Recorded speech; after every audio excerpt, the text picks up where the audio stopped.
Hello YouTube, it's your friend, your buddy, your trusted ally, Atticus. How are y'all doing? So yeah, I've been doing a little ranked since last night.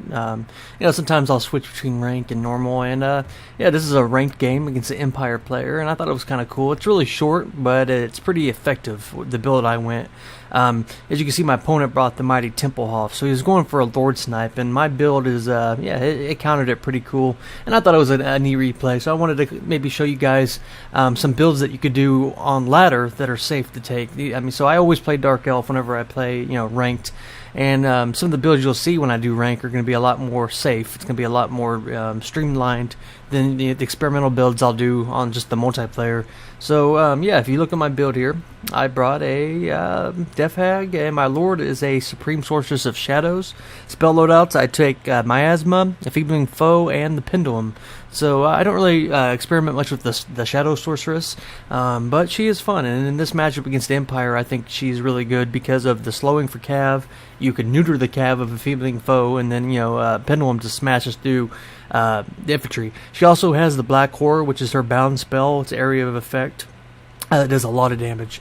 So for my front line, I brought Hargoneth Executioners, one of them being the Blades of the Blood Queen. So you bring 3 of those, and I always bring 2 spears. And you see that how I kind of separate them a little bit. And the reason you do this is just so they don't get all killed by like artillery or grenades or things like that. If you had a straight line, they'd be a lot more susceptible to range. And also, if there was going to be some grenades that were to come out here, these spearmen could screen out for them. So yeah, that's my front line. Also got a Death Hag, and you take the Death Hag just to get the -6 melee attack ability. You just take her on foot, but she gives the area effect of -6 melee attack, which will make my Hargoneth Executioners just trade that much better. So yeah, that's my front line, and you can see the real killing power is 1, 2, 3 Reaper Bolt Throwers. So yeah, these guys are going to be on Cav duty, Lord duty, Templeholf duty, anything pretty much, at high value. These guys are going to be sniping. And the reason I picked it because I knew this was a small map and there's a lot of hills, so I'm going to have really good line of sight. Also have the Helibroni just in support to guard the bolt thrower on the right here, and then also I keep 2 units of Cav, one being Cold One Knights, the other one's being the Knights of the Ebon Claw, and you keep them in a separate control group, and they're just going to be screening, making sure your bolt throwers stay alive. So you're not going to get aggressive with them unless there's nothing here that's going to pressure the back line. But yeah, you just want to protect the investment you do with the bolt throwers. For my opponent, really cool build. If it wasn't for my counter build, I think it would have been pretty effective. But front line of spears, some crossbowmen.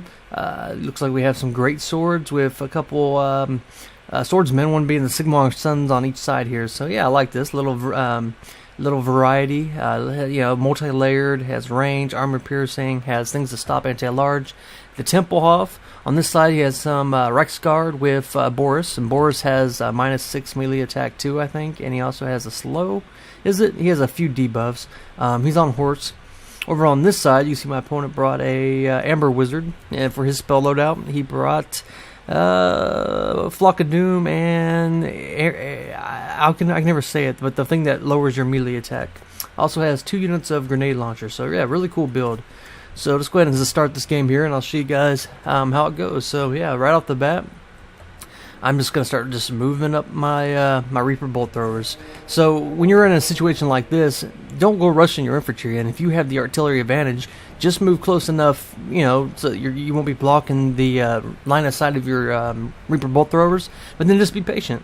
Let these guys do as much damage as they can. It's going to force your opponent to have to run, so he's going to lose a lot of his stamina, or else he's going to take a lot of damage, and it'll just let you get, just be patient. Like, you have the advantage, so don't go rushing your men in.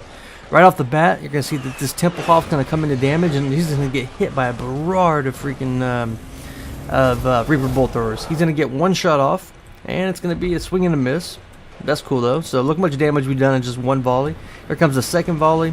These ones, yeah, we're just chipping away. So we have, just this deadly firepower just screening this guy out. And this is a lot of money. This is a heavy investment for, so you really got to get value out of him. So far, he's not got a single shot in, and you can just see we've taken him down to half health with 3 volleys. Another hit and a miss, and I think it's a lot because we're forcing him to move. He's getting out of position. Another volley. 1, 2, 3. 3 direct hits to see if we could do 4 or 5.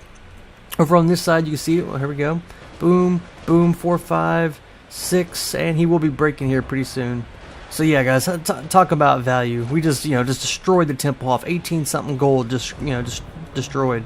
Over here, I'm going to use the Helleroni just to screen out these Outriders of grenades, and yeah. Over here, I forgot to cast. I did use Miasma on these Reichsguard to slow them, and then I casted Enfeebling Foe. And you can see that my Cold One Knights are just destroying these guys because they were slow. They didn't get their full charge bonus, and they have no melee attacks. So my Cold One Knights are destroying them. Over here, the front line engagement is underway, and I have a much superior front line, so we'll be destroying those guys within no time. Over here, I'm going to get a really good pick. He wasn't paying attention, so I did get his Amber Wizard, surrounded by the Knights of the Ebon Claw. And yeah, I switched to Reaper Bolt Thrower down to focus on this grenade launcher. And yeah, so at this point, I'm feeling really confident. We've dealt with the Templeholf. His Lord's going to come. Boris is going to come to try to shut down one of my Reaper Bolt Throwers. And I didn't show you guys the pendulum, so I've missed a lot of cool things I wanted to show you. But yeah, I ended up getting a really good pendulum, and here's the Black Horror that I did. The pendulum smashed, destroyed 2 units of his spearmen. So sorry about that, guys. I should have probably casted it a little bit better. But yeah, we're gonna get Boris out of position right here now, and yeah, so the Cold One Knight's gonna come collapse on him. Over here, he is getting a few crossbowmen into the back of my my Blades of the Blood Queen, who are gonna get the Curse of Anna here. But yeah, I mean, he's outnumbered by superior superior infantry, so I'm not really concerned about it.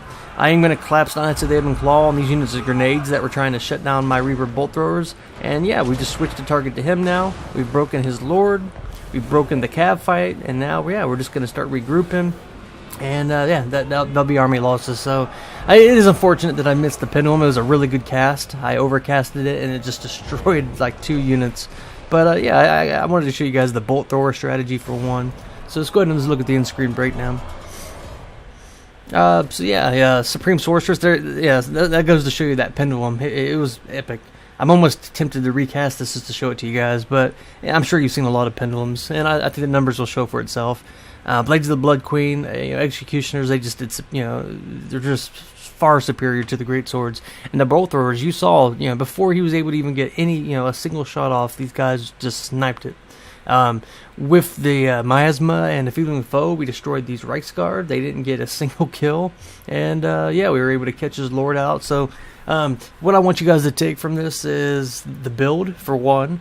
For two, don't be afraid to use bolt throwers against the Empire. I mean, you've seen in a lot of my replays I've used it against vampires, a lot of people, but bolt throwers are really good, guys. Just, a lot, maybe 1 or 2 cav units to protect them. And yeah, you can actually beat Empire in the artillery game, because you can focus their artillery, or you can focus their units. So I don't know, I thought that was a really cool game. I think it's a really reliable build, and yeah, it bumped me up 50 points on rank. So hope you guys enjoyed that. It's Atticus, and I'll see you next time. All right, bye.